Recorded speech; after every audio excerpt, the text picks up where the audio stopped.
How much of this awareness governs or informs how you parent? I mean, it's everything, man. It's that what I want. My goal and me and my wife are in harmony with this. Like, and I even like at 6 and 11 am daily killing ego to be their advisors, right? Even to the if real conversation I had with my 11-year-old 2 nights ago or last night. So we came in from date night. We went to go try this new spot, and I came in, said bye to the babysitter, went upstairs. I meditate with them. Read every night. So, but my oldest was vibrating wrong. Like I know their energy. He is younger, natural, out of tune. Me tilted towards the hyper competitive, you know what I'm saying? Yeah. So in that tone, like somebody who's hyper aggressive or hyper competitive, right? I can't attack him straight on because he doesn't think logically when he's there. Like he's like, I'm running over my dad. Like if my dad is the obstacle, I'm running his ass over.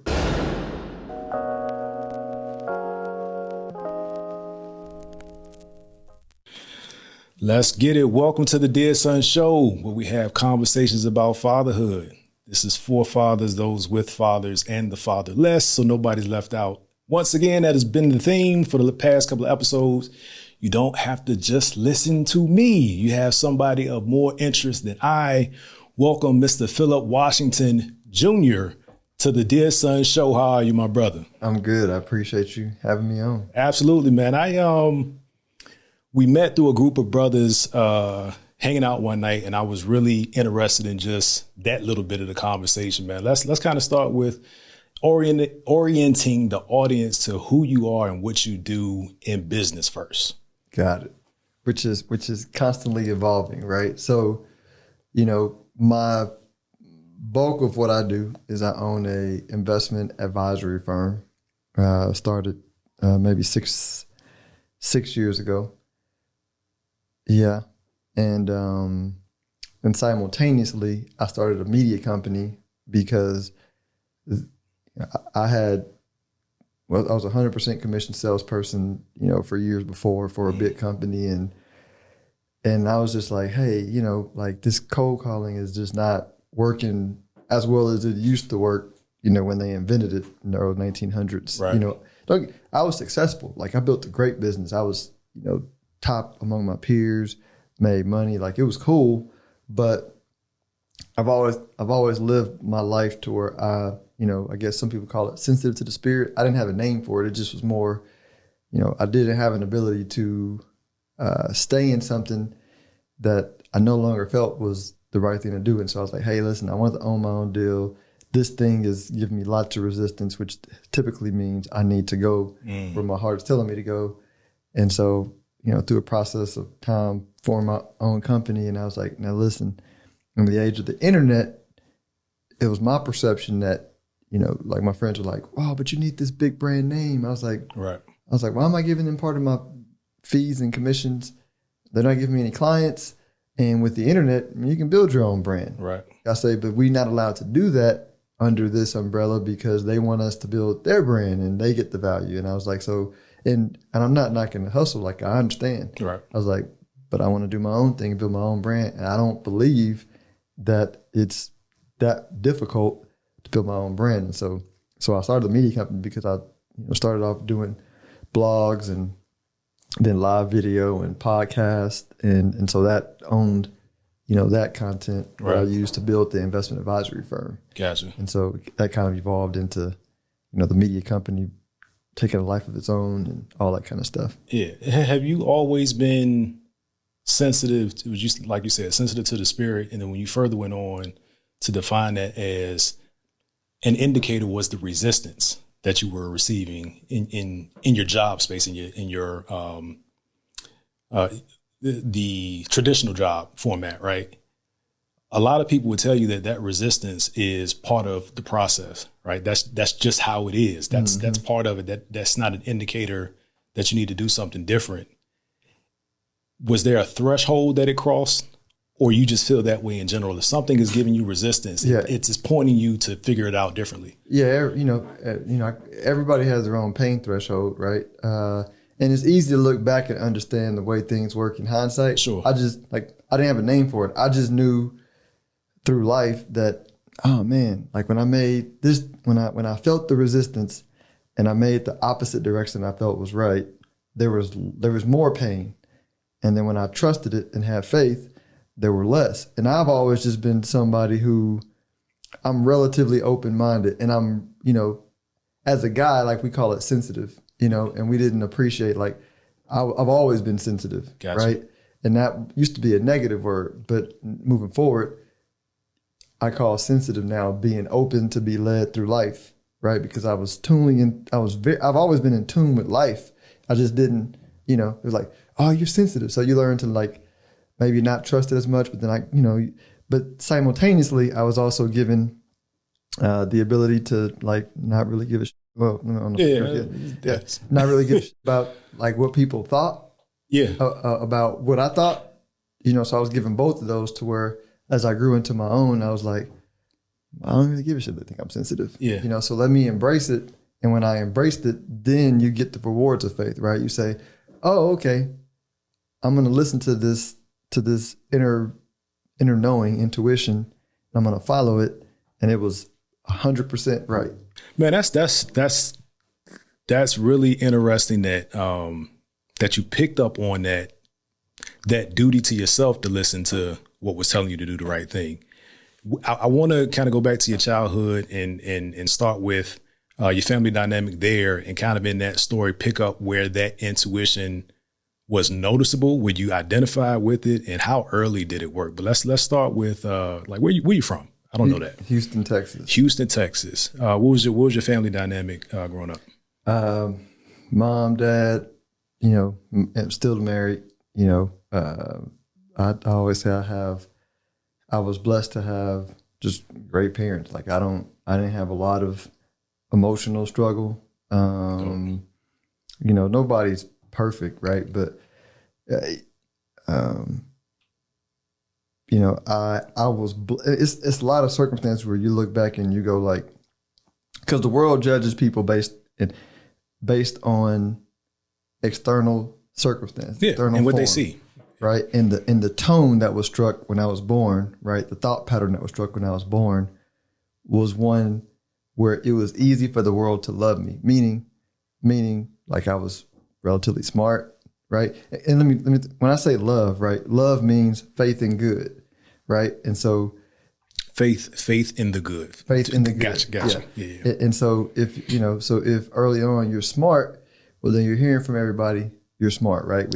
Which comes in as love, right? Yeah. And then I was I had a healthy household of parents who loved me, and so I thought no harm of anybody. So I didn't send a lot of negative vibes to people. So I also got back positive vibes. So then you get the reinforcement of that as a kid, where I'm in the gifted and talented programs. Yeah. You know what I'm saying? I got a healthy household, and then the world just loves you, right? Like what do you like? I didn't understand people saying the world is not lovely, because that was my life, like until I realized, as a teenager, oh man, there's people who grew up in a messed up house. You know what I'm saying? Wow. Like, and so you were shielded from that, so it wasn't immediately obvious to you, right? The life that you live is the life that you believe, because those were your circumstances. Right. But I also, so some people may say, well, hey, you and your brother and sister think similar to you, and they don't, but the tone that was struck when they were born is, my brother and sister are more creative. I'm also creative, but the tone wasn't struck for them to easily color inside the lines in school, which that builds on your success, right? And then, if your parents don't understand that, right, then, they're not able to level you up from that. You know what I'm saying? And so they don't have the same thought pattern as me in this current moment, right? I fully believe they will, but in this current moment they don't, because just the circumstances of how the world judges you based on like early school, which is bullshit. Right. You know what I'm saying? It's not, it wasn't kind to kids who were artistic when we were coming up. Correct. You know what I'm saying? Yeah. And I just was blessed with both. You know? So you one brother, one sister. It was three of you in the household. There's three of us in the house. Where do you fit in as far as the age? I'm the oldest. You're the oldest. Yeah, typical. So you're the oldest, and your personality, and pull me back when I'm going too far. Your personality resonated with your parents, right? Well, Yeah. the way that you function, as patterns, your thought pattern is a better way to say it. Yeah, resonated with your parents. So that was easily aligned. You being the first child, parents, that environment made sense. Receptive. Hey, Right. you tell me to do something, I'm going to do it. Right. Yeah. And then along come, who's next? My younger brother. Your younger brother. So 3 years younger than me. Okay. So you weren't necessarily the roadmap for your parents when it came to your brother. He kind of went a different path, or it was kind of the reverse. They made me the roadmap for him, which is not the, in my opinion, looking back with hindsight, not what you should do, because like I was, you know what I'm saying? Like I was struck from a different chord. Yeah. So my brother is amazingly brilliant, like a genius. Like you put him on a video game and this guy would teach me things, artistic, like just, we all have good hearts. Right. Which we got from our parents. Right. But as far as like the school system, it didn't, like, you know what I'm saying? Like I look back and I think, you got all these kids that are my brother's age that are making millions of dollars playing video games.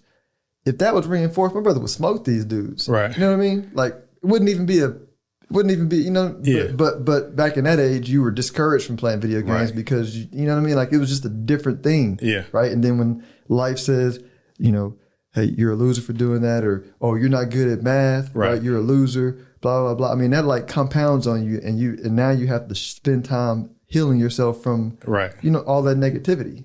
So it wasn't, I mean, I don't think anybody's picking up on or assuming that your parents loved differently. What worked for you, they thought would work for your brother. He was different, right? He was different. Yeah. So I'm assuming at some point they adjusted for him, but also along comes your sister. How much further behind? 11 years. So that she wasn't even like, she, you know, in the scheme of brother and sister, I was more like a parent. Like I changed her diaper. I was going to ask. Yeah. You know what I'm saying? Like, and then I left for college when she was, you know, man, she wasn't 18. Yeah, I left when she was like 7. Yeah. So she don't, you know what I'm saying? Like she never really knew me. Yeah. And we're relearning each other because she's, you know, grown with a kid now. You know what I mean? Right.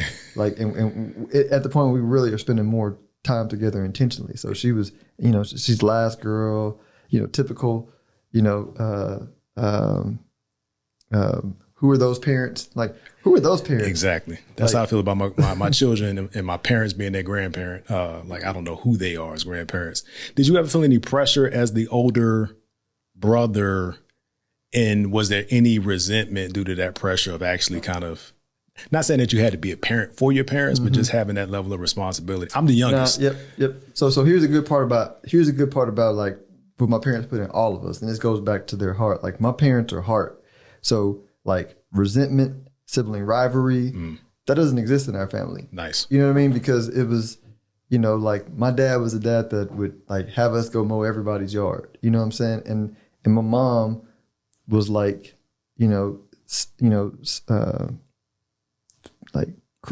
Creole roots, super light skin. Gotcha. Had zero understanding that people judged women based on the color of their skin. You know what I'm saying? Like that was just like, I come from a household where there was like everybody got their shit and you don't judge people based on their stuff. Right. You know what I'm saying? Like that was not like, that was the heavenly state or the state of perfection for my family, was just like, we were loved. Yeah. You know what I'm saying? Like maybe we didn't, you know, they didn't get these aspects, but that aspect we all got. So that kind of stuff doesn't exist. You know what I'm saying? Like I was never resentful.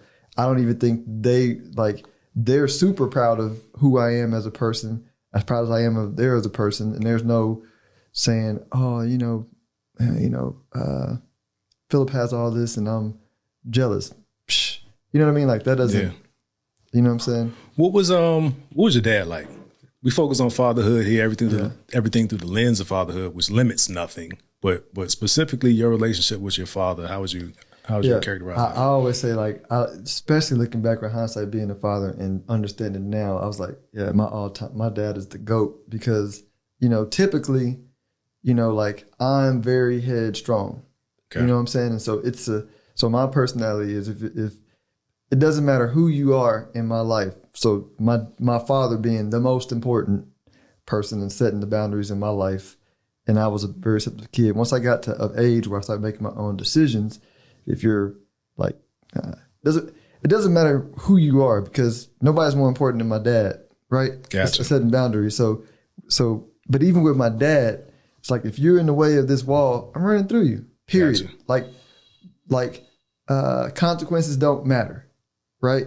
And my dad understood who I was, and so when we began to butt heads, he, the word is not back down. I guess that's a negative word, but it was more, he understood at a certain age, cool, I raised him well. He's naturally good at setting boundaries.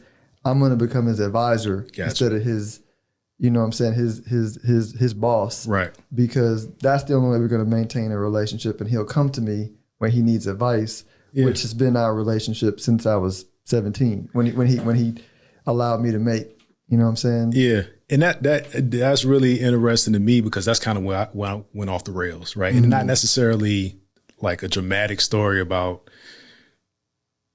drugs and alcohol and the rest, and being in the system, but in the sense of I didn't want information from my dad, right? And neither one of us was mature enough to have a conversation about when that shifted.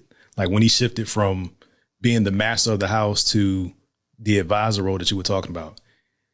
Years later, decades later, we had a conversation about it, and he missed that from his dad because there was no communication.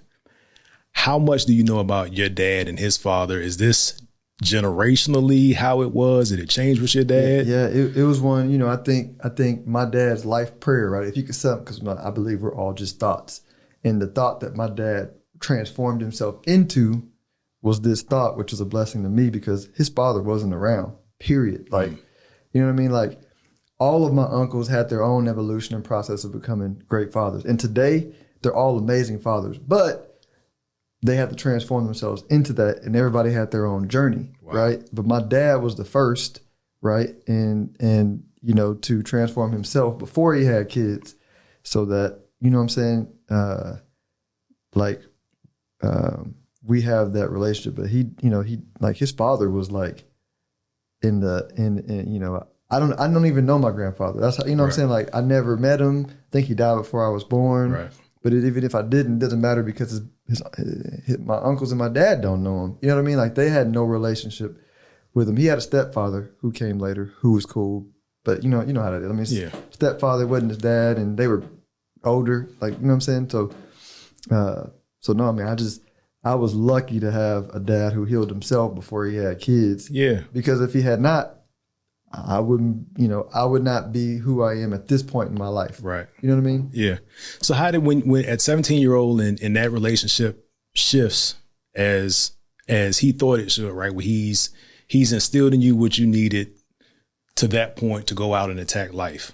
How did you adjust to being on your own, making those decisions, kind of dealing with you being in control of your life? And is that at 17? Like, did you after high school, was it college? Like, what was that path like having him as an advisor that early? Because of course I haven't spoken to all men, but it seems for whatever reason in the Black community that becomes an afterthought, right? Like later, let's talk about all the traumas that we had in common after you've gone and bumped your head. But how did that help shape your life path, having that relationship shift that early? Yeah, at the time I didn't understand what he was doing. This is all hindsight.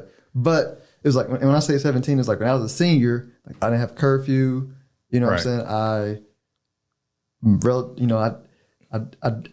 I set my own boundaries, but because I respected my father and he put the right rules, they were not like I didn't abuse the privilege. You know what I mean? Yep. So because I understood if I had enough, I was raised right enough to know that if I abused the privilege, I just had enough respect for my dad to not abuse it. You know what I'm saying? Like, So it worked. It worked. Yeah. So Does that mean I was perfect? No. Right. Does that mean that him and I, was he perfect at executing that plan? No. But we both, you know what I'm saying, understood to not judge somebody based on their error. Right. Right. You know what I'm saying? I didn't understand it consciously. Obviously he probably did. Yeah. You know what I mean? And passed it on to me. But so it was that. So then when I got to college, you know, my dad lost his job, you know what I'm saying? Which is part of why I became an entrepreneur, because I had already wanted to be an entrepreneur when I worked at Best Buy and had to stand there $17.50 an hour and be bored. I was like, listen, I don't know what I want to do when I grow up. I don't want to do this. This is terrible. Right. So I started like selling vacuum cleaners and satellite TV in high school, going door to door. Nice. I was like, yeah, I can control my own income. And then when I went to college, well, I told my advisor, my dad, I was like, Dad, I don't need college. I want to run my own business. Yeah. And what are these professors who work for me, somebody going to tell me to do? He said, well, what's your plan? I was like, I don't know, but I say, I'm going to go to college. And he knowing that I'm a gifted and talented student, you know, mostly A's and a few B's. Right. He's like, go to college, son. And I was the like, logical thing to do. Yeah. And I'm like, all right, fine. Because we had respect. I was like, fine. He's never steered me wrong to this point. So I'll go, even though I don't believe in it. So I went to... We're going to come back to that for sure. Yeah, so I went to college, but then I got there and he lost his job. And he had always told me to that point, don't really worry about anything. Like, we'll, you know, take care of everything or whatever. And though he lost his job, and so then it was on me, right? And that was probably like the biggest tension that we had, because that was the first time probably in my life where I was like, he lied to me. You know what I mean? I was like, I can't trust him on that. I can't trust him when it comes to money, because he doesn't really understand what he's doing. He lied to you about their financial position to keep you from work because he didn't want you to worry about it, or yeah. Looking back, I understand why he created the illusion, but I'm like, man, in every aspect of my life, I could test you on something and it was real. This was a blind spot for him, right? That you passed on to me, and so I was like, and that's what took years. Like, we didn't have any blowout on it, other than maybe me having some disrespectful words towards him when he told me I was on my own. Which, looking back, I've been apologized, but that still didn't affect our relationship, because he took it understandingly, maintained a relationship, and I had to apologize later when I realized, you know what I'm saying? Oh, this was just like where he wasn't perfect. Yeah. You know what I'm saying? And so I was able to, I call it healing, you know, love him or see him beyond, you know what I'm saying, that flaw, and kind of fully restore things where they were. But that was the one where I was like, well, listen, like, I don't know what business I want to run, but I know I need to understand money. Right. Because my dad can teach me everything else in life about being a good person, but money. So I became a finance major. And then I was like, oh, wait a minute. Like, I can build a business, helping people with money. Yeah. Right? You know what I'm saying? Like, again, all these realizations are with hindsight. Yeah. At the time, in my mind, this is not coming together as the master plan. These are just thoughts. Like, what the cool part about even that, like you said, this is recalling, reliving the story, and giving it context. It speaks to the level of respect that you had for your father, to know that when you found something to not be truthful and not to align with what he said, it hurt you. Like, this wasn't a repeated thing, right? There was no history of this to where you had to make a decision. That's just how he does. Like, you trusted him to the point where everything that he said or taught you was literal, right? Mm-hmm. And it was a gospel to you. So I think that's really cool. The result of it, which you couldn't have seen then, is how focused it made you on finances, which has created a life for you today. Yeah, it was a blessing. It kind of still worked. Yeah, you know what I'm saying? That was my path. It was a blessing, right? Yeah, and it turned full circle, because you look at my dad today, and you know what I'm saying, like, you know, he owns some Bitcoin, right? And I see this not just in the delusional eye of imagination, like some people call them. Like we are in sync and harmony of spirits, where I said, hey, Dad, I was in meditation and I saw this for you the next 10 years. He's like, that's literally what I'm praying for. And I was like, so may it be, right? Yeah. You know what I'm saying? Like, it's going to, and so it's I fully feel his life will be blessed financially. So it was kind of a return blessing, you know what I'm saying? So we end up in the same spot, you know what I'm saying? And some people might say, oh man, it's great to bless your dad. I didn't bless my dad. He blessed himself. Right. He created me. Yeah. You know what I'm saying? Yeah. I was the vehicle for his vehicle. blessing. The vehicle. You know. So you made a comment about college, and that was an inference of, is it really valuable? Right. What are your thoughts on it? Well, let me back up. What is your family dynamic today? Right. You have how many children? Two boys, 6 and 11, married, 14 years. Okay. In a week or less than a week. Right. So I want to frame it out chronologically, right? You were in college because that was what your dad said you should do. And you honestly didn't have a better plan at that time, right? And it aligned with you, like your scholastic history, your abilities and all of that, right? Fast forward to now, looking back, this conversation that we're having right now, it was kind of college. I don't know if you said you believe it. I can't run the tape back, but but before I didn't believe it was a good path to go for me. Okay. Yeah. Oh, but okay, that kind of answers part of it. You believe it's for some people. They believe it's. I'm talking about at the time. Today, I'm asking. Let's bring it to today. You got kids that are coming to that age. Yeah. So like it's nuanced. Okay. It's nuanced.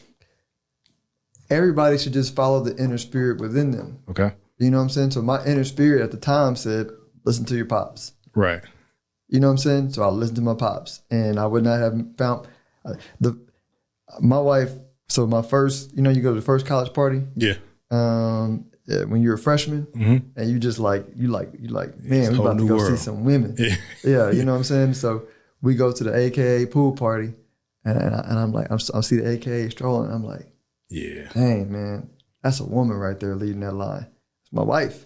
You know what I'm saying? But she was 4 years older than me. So our story took a while to play out. You know what I'm saying? But it was I would not have met my wife. Yeah. You know what I mean? Some of my a big reason why I started my own business was like, Justin Martin, girl, I just got hit. I just got hit.com. So Justin is my chapter brother. I actually was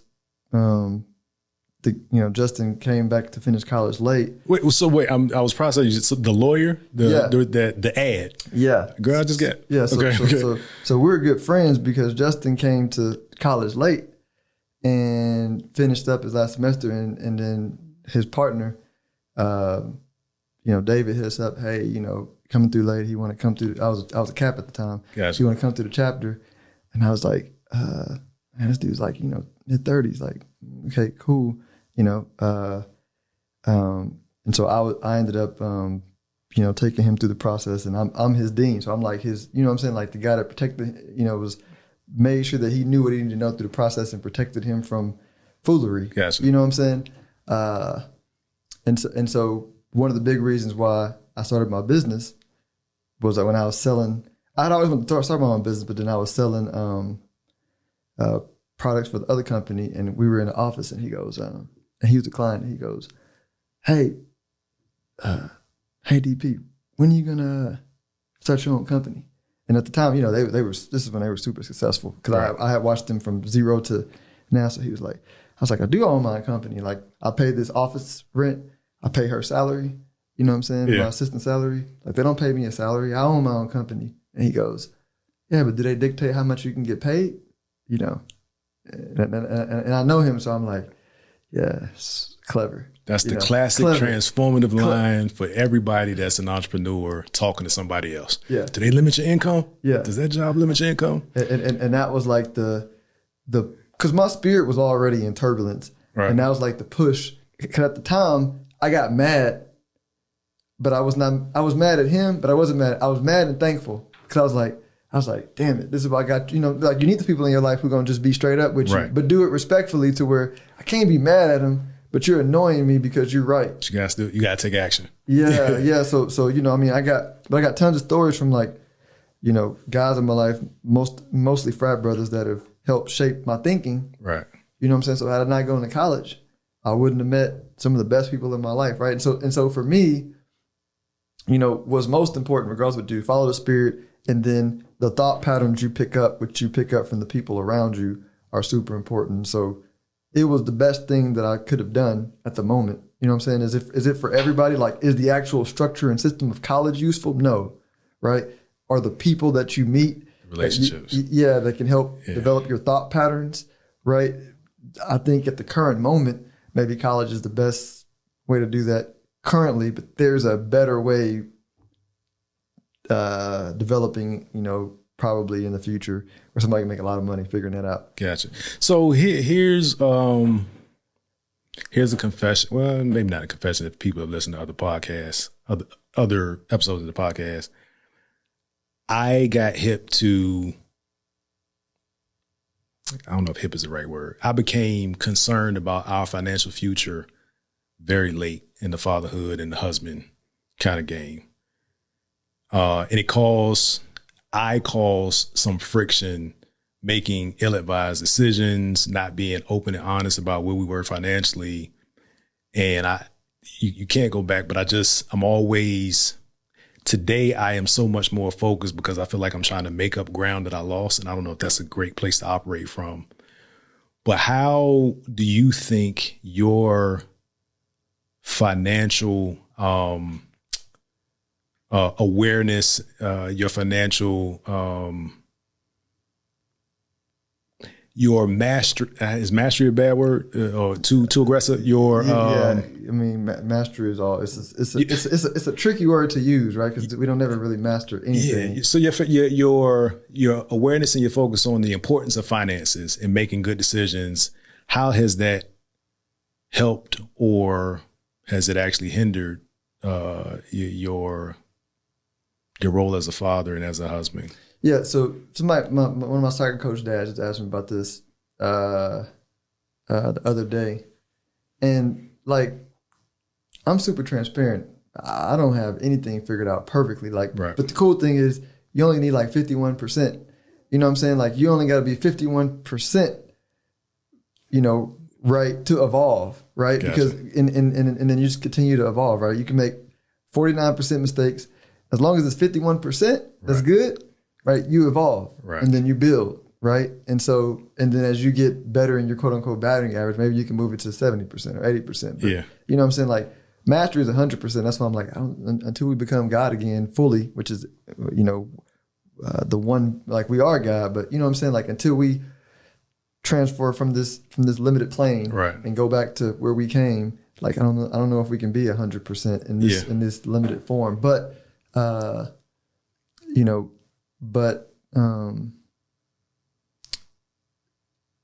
will say the things that I have done well, especially being married, because they asked me specifically, when it comes to money, because we had emotional volatility around money, right? Especially early on with me being a business owner, me understanding and maybe my wife not understanding, this is why they drive what they drive. And we make the same amount of money, but like the amount of money I invest in staff and a team and investments, they're not doing that. They're spending everything, right? And I can't tell, because I know all their finances because they're friends. I can't tell her their finances, but I'm just saying, I understand that you just got to trust me. Right. That we're doing things that not other, because my wife had her own journey, you know what I'm saying? And so I think one of the things that I did, and I just did a podcast on this, was I had the ability to withstand the volatility of my spouse when she did not have faith, and she had enough faith in me to say, hey, when he drew the line and I didn't understand, then she would trust me, right? Gotcha. You know what I'm saying? Like, it didn't mean that she didn't, have the volatility. Yeah. But I didn't let it affect my decisions. You know what I'm saying? Like, when some dudes would say, my wife won't listen. No, she only reflects what goes on in your head. Ooh. Like if you don't have faith in yourself, she's not going to have faith in you. Especially if you married a strong woman. She can sense that. Your words don't matter. Like, she senses whether you have faith in yourself. And if you have faith in yourself, she will have faith in you, period. Yeah. You know what I mean? That I think this conversation just shifted to a place that's really going to help some people. Not that anything that we talked about before won't, but part of my struggle was, and I've talked to other guys that have had similar struggle, is my inability to communicate what was going on in my head in terms of how I think it will work was frustrating, and I didn't communicate anything to my wife, like in terms of the steps of how it's going to work. So when I say this is the result, and she's asking about the steps, that frustrated me. Yeah. Hindsight, I didn't know the steps, right? So I shouldn't have been. It was cool to say, here's what we're targeting as a result. But for me to say, I am leaving my job and this is where we're going to be. I don't know how we're going to get there. She had challenges with that. She believed me enough, but I wasn't prepared. That wasn't God telling me to do that. That was my ego telling me to do that. Right. So we go through that process. We had 3 children at the time. I'm an entrepreneur. As I'm telling you that's kind of how I announced it to my wife. Yeah. Right. Compound that, she was getting out of the military. We had made that decision together. I said, oh, you stopping working? Me too. It's going to be an entrepreneur house and I'm going to figure it out. Failed, right? We get past that. The upside is for me, right? Me still being my wife is all upside for me. Y'all 17 years now, right? So, 17 years. So, I don't know why she stayed, but anyway, thank God. So now at this stage again, I'm ready to do it. I have different resources. I'm more mature and I have different skill sets to leverage.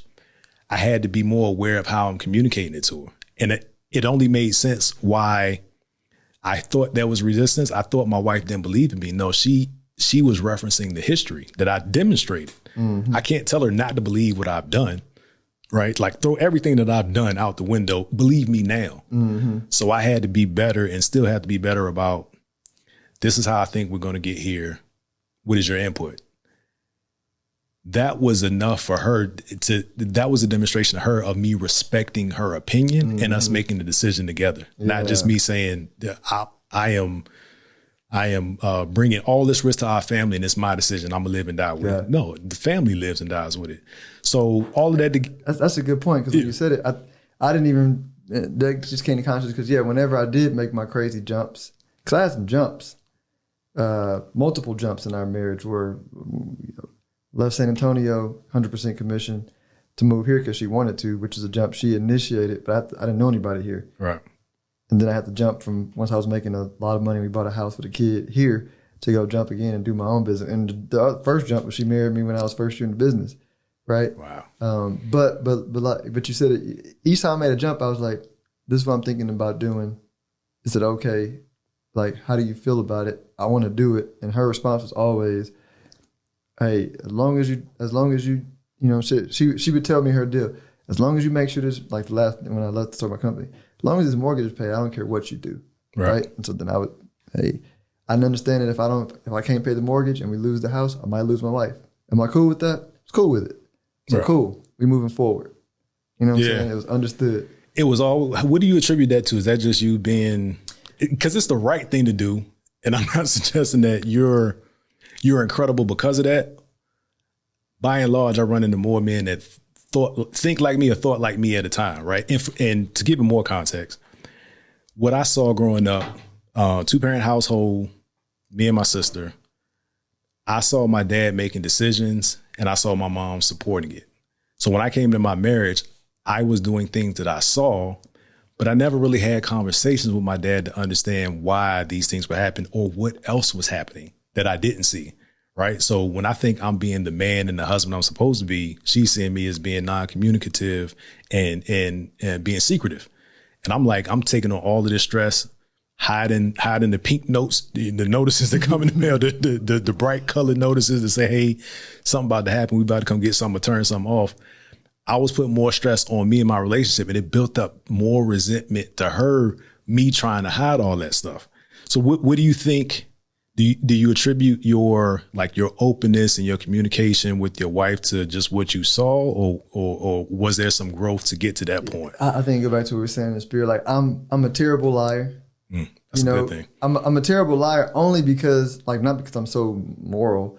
I'm never really, I guess since I'm so used to love, negativity in my body doesn't feel good. Gotcha. So when I lie, I don't have the ability to sit in it. You know what I'm saying? Like if I ever did something, I'm gonna tell you. Right. And so then if I'm thinking about doing it, I'm like, I don't want to do it because I'm gonna tell, and there's no point. Gotcha. Yeah, you know what I'm saying? And so which kind of ties into just, and I want to, how did you specifically ask the question? I want to make sure I want to understand. Was it, you kind of answered it like with what means something to you? Like you can't sit and stew in lies and secrecy. I was asking if that was a maturity point your life, or it sounds like it was a lifelong kind of characteristic. It's just how I was built. So I would, and so we learned over time kind of our cadence, and it was more, cause I would want to overshare. Right. And she would let me know, say, listen, I trust you. I can't handle everything you can handle. Right. So you handle the details as long as you promise me it's going to get solved. Gotcha. Cool. Like we found our tone, what I'm saying? When it was more like something about doing, like, how much do you want to know? Right. And I don't always say it that way. And she would let me know and I'd be like, cool, this is that. And I would just educate her in time as things worked out. And then I get the sense like, like we made a big investment in Bitcoin, and it's been going down, and she's just like she just doesn't want to talk about it at the current moment because she knows that like she trusts me that I know what I'm doing. Right. And she's like, getting in the weeds of what's happened and why, it doesn't really matter. Like you invested in it because you believed that it was going to be up and it wasn't going to affect our long-term plan. Yeah. So cool. Like I trust you. No details necessary, right? Yeah. Versus me feeling, the need to have to educate her every week on what's going on. My wife don't need that. Like when there's faith, you don't need. I call it God. Like a lot of people will pray to God and then want to like figure out the how. Be like, man, if you ask somebody for a gift, like if you say, hey, Phillip, man, I appreciate you coming out. I'm gonna buy you a bottle of whatever. Yeah. You know what I'm saying? Like the most disrespectful thing I could do is be like, well, when are you gonna send it? And how you gonna pay for it? What? I just it's on the way. Accept the gift. Have faith that I'm gonna send it. That's a great analogy. So I made a post a while ago. It was a picture of me and said, the how really ain't my problem. Ask God. But I wasn't thinking about it in the way that you just framed it, because that's a very simple yet impactful analogy of how it works. Do your part. Trust the rest. Mm-hmm. It's gonna happen. What so let's stay on Bitcoin. Bitcoin kind of triggered me because I went to Iraq for a year with the contractor for the Army, 2008, 2009. When I came back, the guys were talking about Bitcoin. I had no idea what it was. I never invested, right? And of course, then it I don't even know if it was $100 a coin.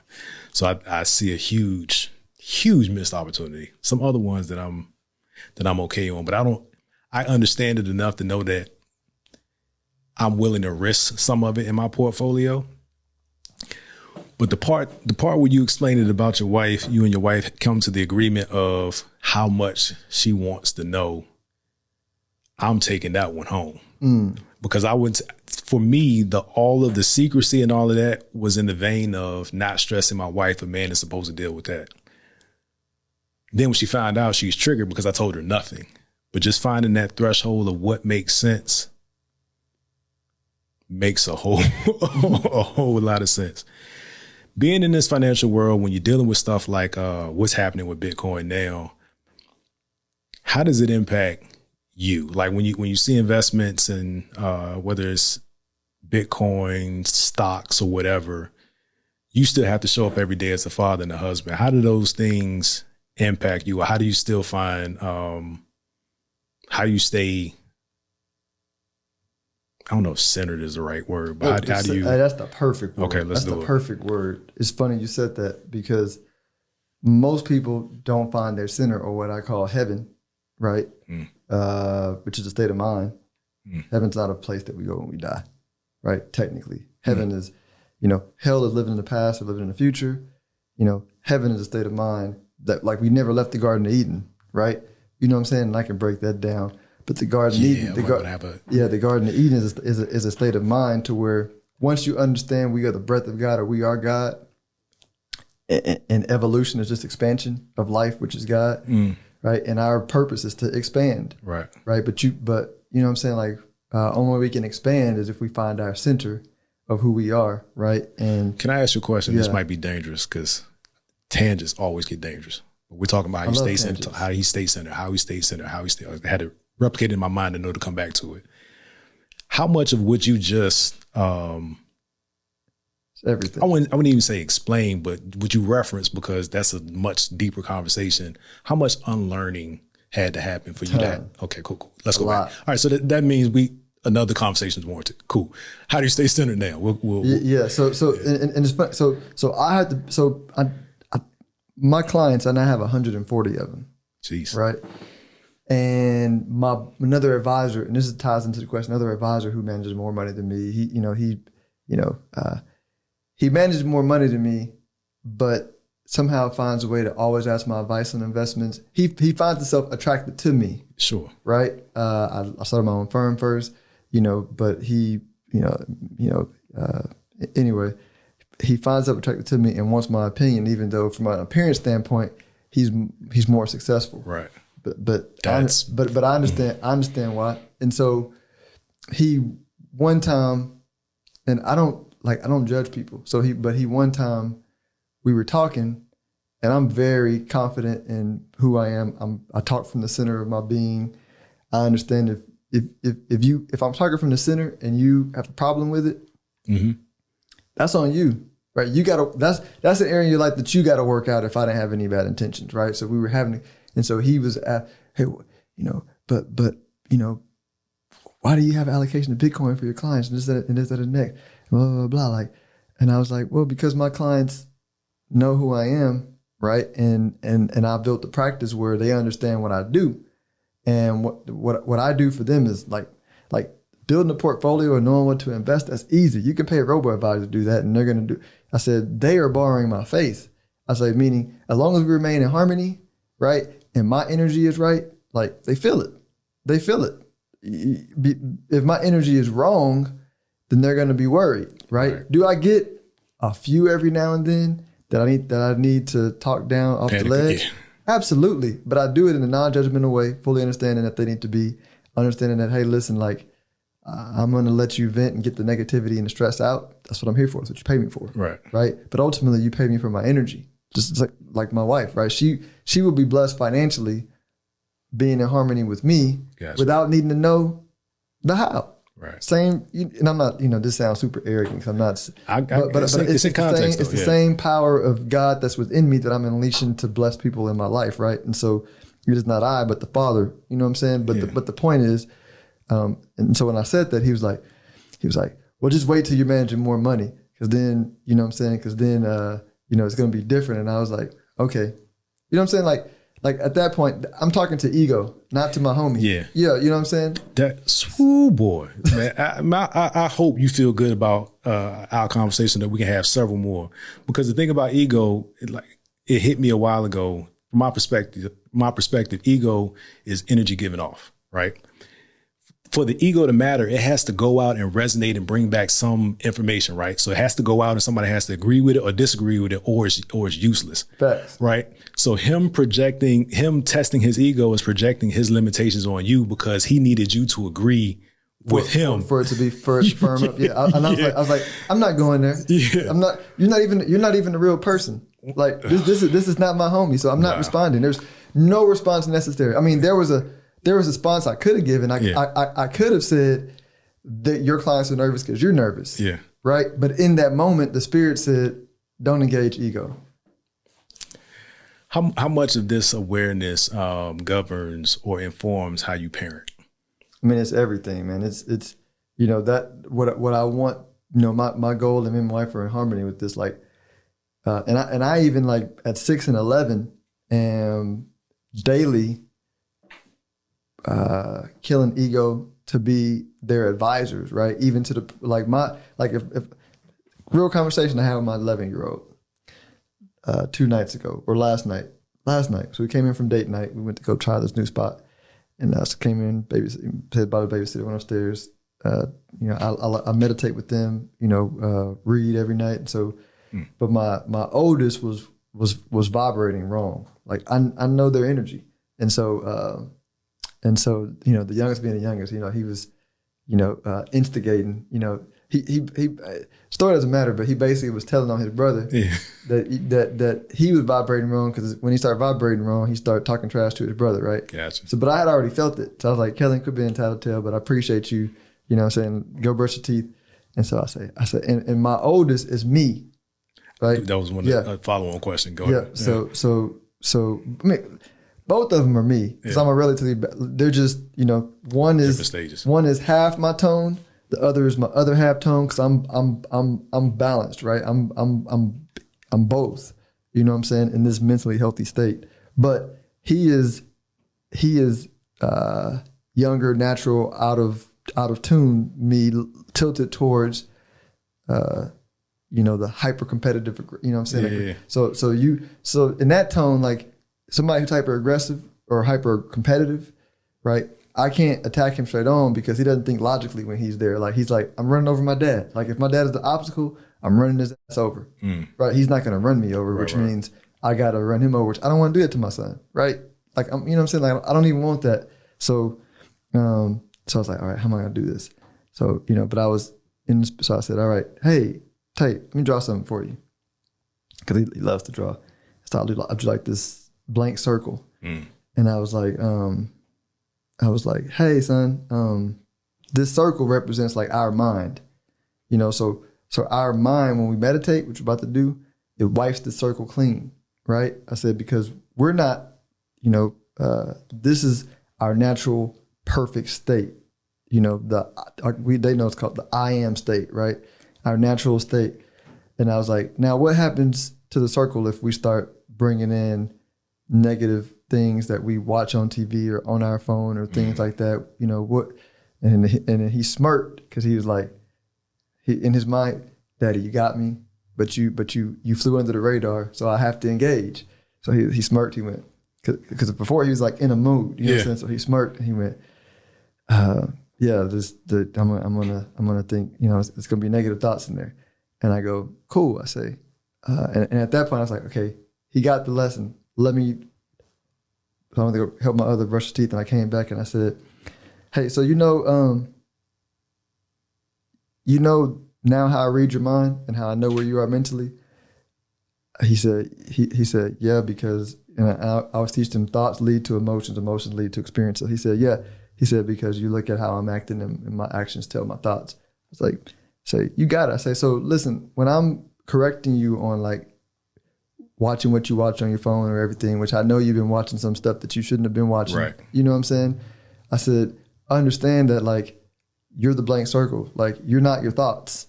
Like your thoughts make up how you express life in that moment. Yeah. But you're not your thoughts, right? So everything I'm teaching you is, I'm not like you're my son, you're me, you and Kellen are me, like we're all one. You know what I'm saying? Like you're perfect. You know what I mean? I say, my goal as your father is to train you on how to discipline what comes in and out of your mind. Like that's my single goal, right? Because you're perfect. Right. You know what I'm saying? I just don't want the world to project things on you. You know what I'm saying? I want you to be able to control whatever you want to come in and out. That's on you. I just want you to be in full control. And so so then we did that, meditated, and he was back vibrating in love. But you know what I mean? Like that's a normal conversation that I have with my boys on an ongoing basis, because, like, you know what I'm saying? Like, I don't want ego to say, I know what's best for them, because they're like, God made all of us unique for a specific purpose. And I don't know what purpose he got for my boys. Right. You know what I'm saying? And it would be arrogant to say, this is how you should act. I just want to teach you, hey, this is how your mind works, right? This is how you control the in and out. And if I could teach you how to do that, you know what I'm saying? God take you where you get, you'll lead yourself to where you need to go, because you are God. Yeah. That's a very mature place to be at 6 and 11. Do you ever feel like they're losing or missing out on a childhood experience because of that level of understanding? Because I'm not saying, I'm not suggesting it's wrong at all. It's, I'm thinking about how I could apply things differently and better based on that information. But how do you I think I know your response, man. How do you guard yourself from going too far with it? You know, or is there too far? Like, am I in a state where I'm only perceiving things because I'm not experiencing it? Yeah, I teach my boys this too. Like my wife is in agreement. She has the conversations with them outside of me, and we're in agreement. Like, I always tell them, hey, listen, like, we're not perfect. Like, we learn through error. Yeah. So, you know what I'm saying? Daddy, you know, like, daddy and mama makes mistakes on a daily basis. Right. You know what I mean? Like, you make mistakes on a daily basis. I'm never going to judge you for the temporary thoughts you had in your head that expressed themselves in how you acted. And I would hope that you won't judge me. But if you judge me, I wouldn't judge you for judging me, right? Because it is what it is, right? And so my point is, I feel like my guidance is in the spirit.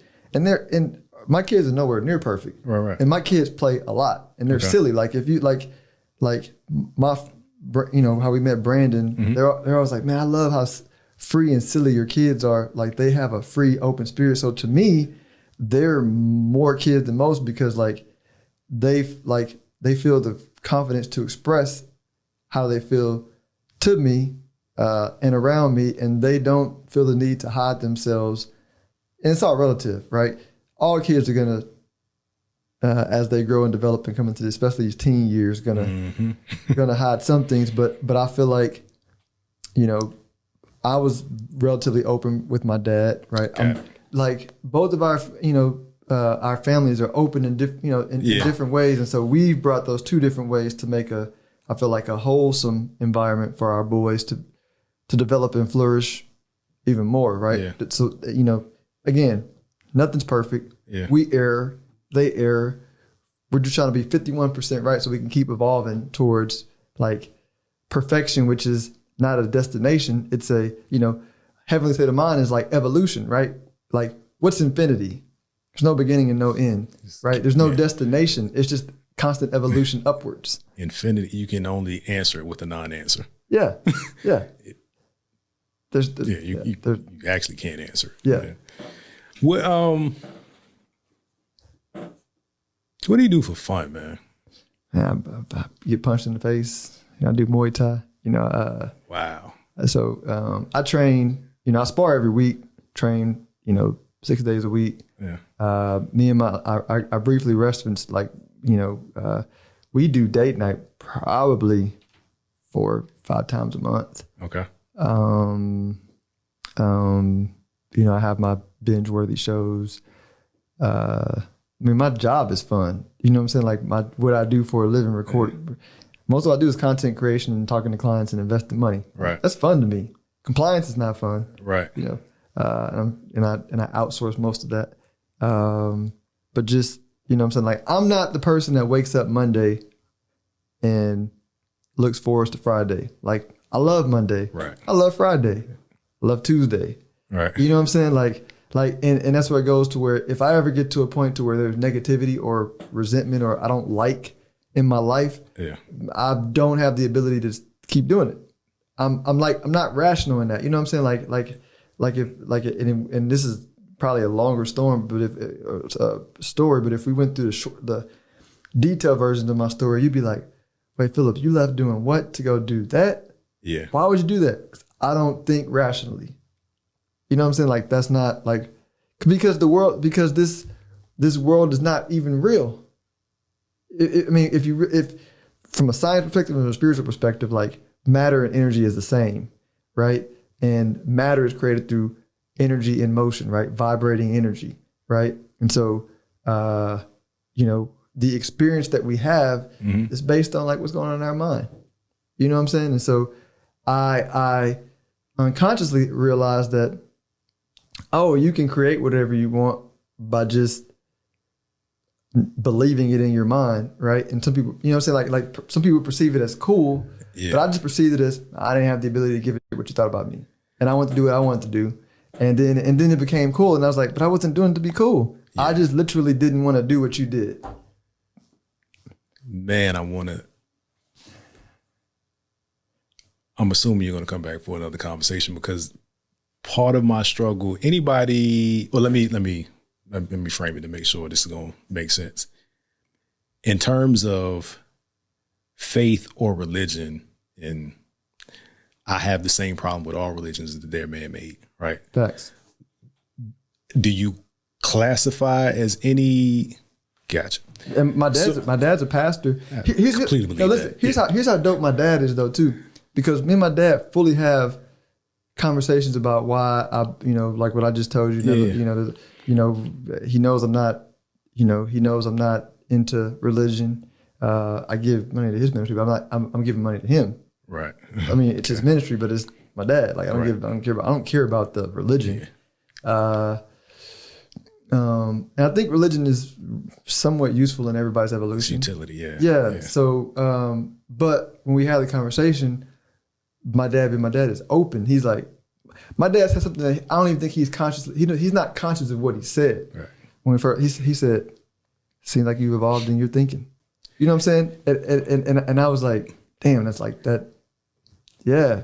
Because if you go back 100 years before Tony Evans and non-denominational thinking, 100 years ago, we were really in a box. We really had God in the box, right? And evolution is constantly taking God out of a box so that he could be you know what I'm saying? Like bring more beauty to the world, right? And so when he said that, I was like, thank my dad.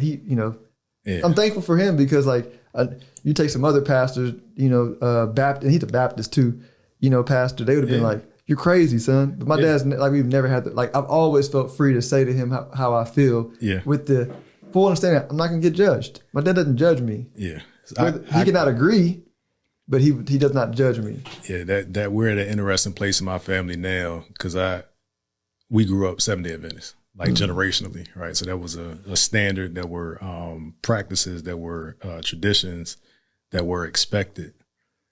And the thing, it takes as much energy, in my opinion. It's as logical to believe God if you're taught that from birth as it is logical to believe or not believe God if you're taught that from birth, right? You have faith in something because you weren't there for all of it, right? So sometimes we choose which path that we go and grow on through life, but a lot of people don't stop to think and actually understand why they believe what they believe. Facts. And that was a pivotal point for me when I had a family, because I was doing the traditional thing, had no relationship with God, right? So it looked like the right thing, but it was mechanical. How did you, and are you and your wife on the same page when it comes to that? Or did she come in with different varying beliefs or understanding? Yeah, it's nuance, man. It's nuance, right? Because have I always been this, the spiritual leader? If that's even a real word, right. You know what I'm saying? Because I feel like we're partners in that. We're partners coming into harmony. But what I'm saying is like, I've always been able to. She's always given me the power to create the boundaries in which we operate in life, and come into harmony with it. But she's always pushed against religion, right? Because early on I was super religious because that's like you said, and she always pushed against it. And with hindsight, I'm like, she was right. But I never judged her for pushing against it. Right. So she was able to come into harmony because she understood that it was going in the right direction. Yeah. And so now that I've taken out the veil of religion and going like into, as she would call it, outer space in some of my thoughts. Yeah. She is coming into harmony with that as well, because ultimately what she understood, felt, and believed is what we all felt and believe and just don't know how to, you know what I'm saying? Like she was more in tune with this than religion. Gotcha. But you know what I'm saying? Like it's like I watched this, this ties in the stock, it's everything. I watched this sci-fi, all these sci-fi shows, and I'm a Marvel nerd. And there's one part, if you ever watch anything on a multiverse, because it's in line with science in the math, but it's also in line with spirit. If somebody from another universe goes to a different universe and they stay there too long, they're like, you got to leave because like your universe is crashing on our universe and it's messing up stuff. Right. You know what I'm saying? I call that like volatility. we feel it in our emotions. We start a new job, start a new podcast, and the more faith you have to have, the more volatility you have, right? And so whenever we have a transition in life, it manifests itself because you're going from one state to another. Imagine not having an iPhone right now. Can you? Initially, it's stressful. Can I? Right. We could, but it would probably take 30 days of us going through withdrawal. Yeah. Right. Which is emotional volatility. Right. And then we would learn to deal. But there was a time when we didn't have iPhones and we didn't need it. Right. And so I'm saying whenever we go through a change, there's volatility. And so I've learned to say, hey, as long as this is where we're going and I'm redrawing boundaries, she's my partner. Right. You know what I'm saying? She will get there, but let me give her process to go through it because I'm fully confident that we are in harmony on where we're going. Gotcha. Right? It's not because it's not that I'm. You know what I'm saying? It's not. I think leading is the wrong word. You know what I'm saying? It's more like this. This is where we've been in harmony the whole time. Yeah. We just expressed it differently, and she allowed me as a man to go this way. Yeah. And now I'm coming back to the way that, you know what I'm saying, we should have, you know what I'm saying, where she felt we should have been going in the first place, but because she trusted me, you know what I'm saying? It's the reason why when you see the infinity circle or even the heart, right? The heart is you know what I'm saying, the man and woman connected, you know what I'm saying, full as us as a wholesome body connected, you know what I'm saying? Which one came first, chicken or the egg? Well, in the infinite dimension, they both were there simultaneously at the same time because they have no beginning and no end. You know what I'm saying? The conscious mind, which is male energy, subconscious mind, female energy, the two aspects of God are male. They both serve a purpose. The conscious creates the boundaries. Yeah. The subconscious is the creator. Subconscious is neutral, right? The conscious mind is what sets the boundaries of what is reality in a certain given point in time. And so that's example of marriage where which one's more important, the conscious or subconscious?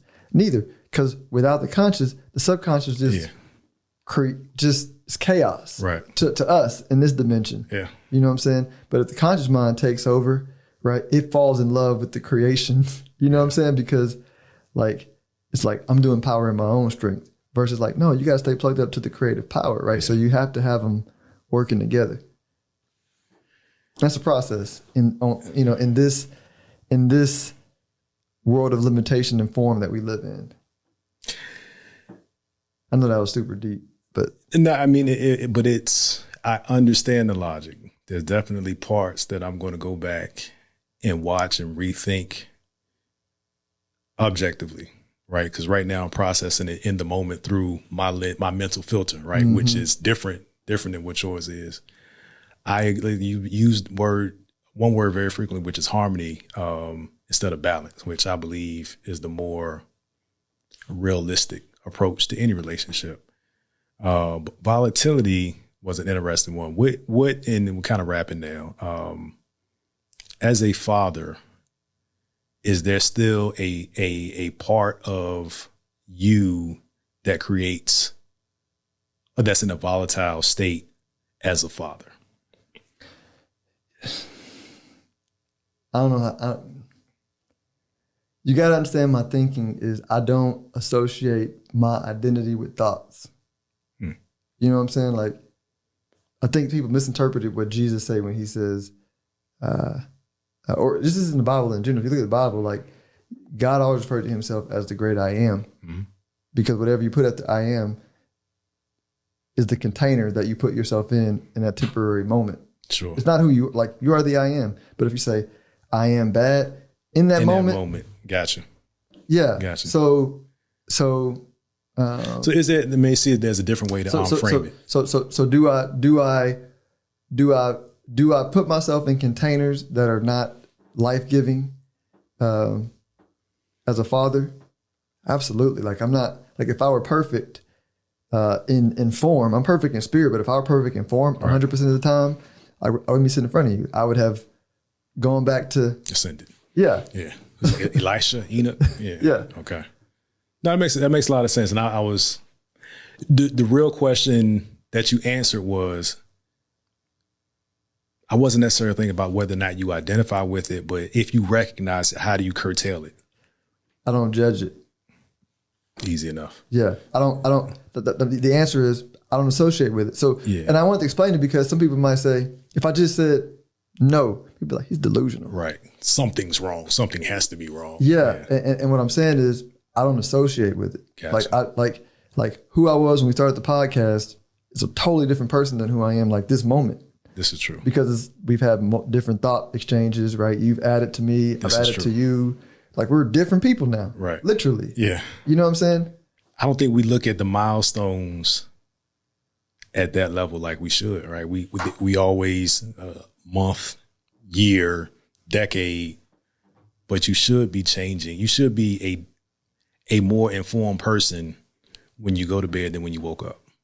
So I completely agree with that. Phillip, man, this has been a stretch conversation, and I like it. And I've said it several times. I'm waiting to make sure I got the right vibe that you're gonna come back on the show. Cool. Just let me know, man. Cool. Yeah, this is. I'm anxious to go back and catch what I couldn't catch in the moment because I was processing something else, man. But I want to end it. Give you the floor to tell people about your podcast, your business, how they can connect with you. I mean, you got 140 clients. I don't know. Can people still connect with you? I don't know. But I do have relatively high minimums now, but I'm still open for wealth builders. I won't put that in a box for now, but you know, we'll do it this way. Don't even worry about becoming a client. Just you're listening to a podcast right now. So you know you may be on Apple Podcasts, Google, whatever your favorite podcast player on. I'm there. It's Wealth Building Made Simple is the name of the podcast, Wealth Building Made Simple. If you're, listening to it or watching it somewhere else and you don't know how to get there, go to stonehillwealthmanagement.com. I have my podcast links there, information about my company. And then on the site too, if you decide, hey, I want to see what this guy's all about, we can talk. I do turn down more clients than what I take these days. Right. But when I turn down a client, I direct them in they walk away feeling added to. So they're like, oh, okay, it feels like I take them, but let me go do this. This is a good option for me now. Right. Because there are some advisory, like you don't want to go get advice from a commission-based salesperson. But that's everybody that you're going to get referred to or called on because most wealth managers are going to have high minimums. So I was like, this is where I would go for now, do this. Right. I'm going to give you, this is for free. And then come back and talk to me. Because I'm really looking for a certain mental makeup of a client in addition to certain assets, which is why I don't want to put it in the box. Sure. Because even if they got the assets, I'll turn down clients with assets because your thinking patterns are not in harmony with mine. Yeah. So. Cool. Well, we'll put all of the information in the description, no matter how you're listening. As he did mention, the audio platforms, make sure you're following this podcast. Make sure you rate it. Make sure you go follow Phillip's podcast as well, rate it. Give that feedback. It helps the podcast get recognized and put in front of eyes or ears that wouldn't have heard it otherwise. If you're on YouTube and you've enjoyed the visual experience, let us know in the comments. Make sure that you are subscribed and you click the notification because that algorithm, all social media and these platform algorithms, I don't know what's going on, but I know that I will keep posting and keep telling you about it and it will connect with the right audience at the right time. Also on Roku. So this is one of the shows under the Dear Son Network. I said it before. I'm very serious about it. So it's available now. It'll be on Amazon Fire, I believe it's Fire TV, soon. And we're just going to keep growing and going. So that's all I got for now. We appreciate Phillip for stopping by. And if, make sure that you go check out his information below, see what he's all about. But that's going to do it. We appreciate you guys. God bless you. Peace. Super dope. Appreciate you, bro. Man, appreciate you, man. That's a good one.